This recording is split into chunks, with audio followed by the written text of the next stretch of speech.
Luti is more than just like an arts collective. We kind of intersect between like arts, tech, activism, and history.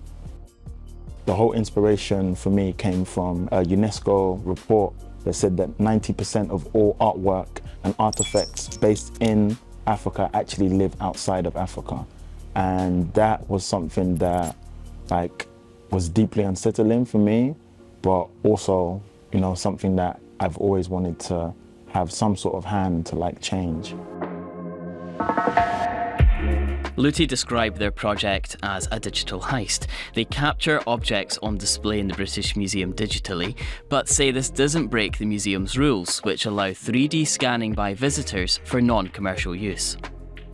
We're using LiDAR technology, so making scans, going around, you know, the different artifacts, scanning them, and then taking that like data that we've retrieved, and then using those for, you know, AR experiences, NFTs, and different installations as well.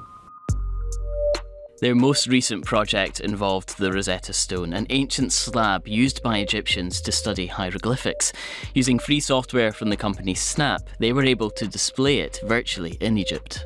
The actual position where the Rosetta Stone is from is Citadel in Rashid.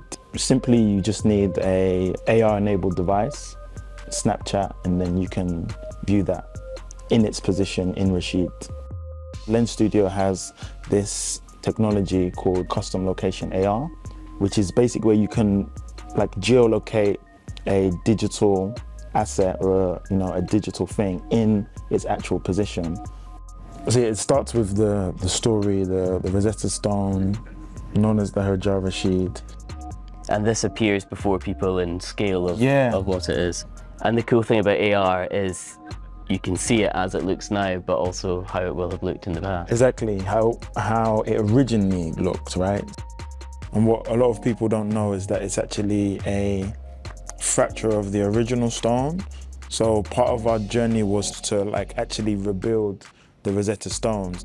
What do you hope people get out of using this and experiencing this?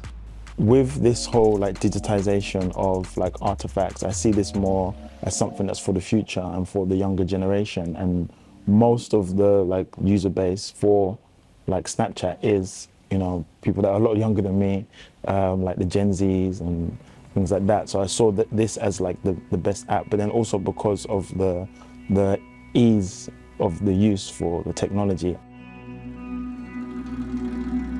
Where and how objects are displayed is often debated.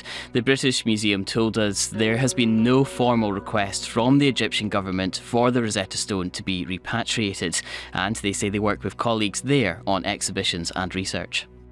There should be at least alternative methods, right, for us to engage with culture and history, you know, like that are commercialized as well, not just having like the institution of the museum running like the whole show.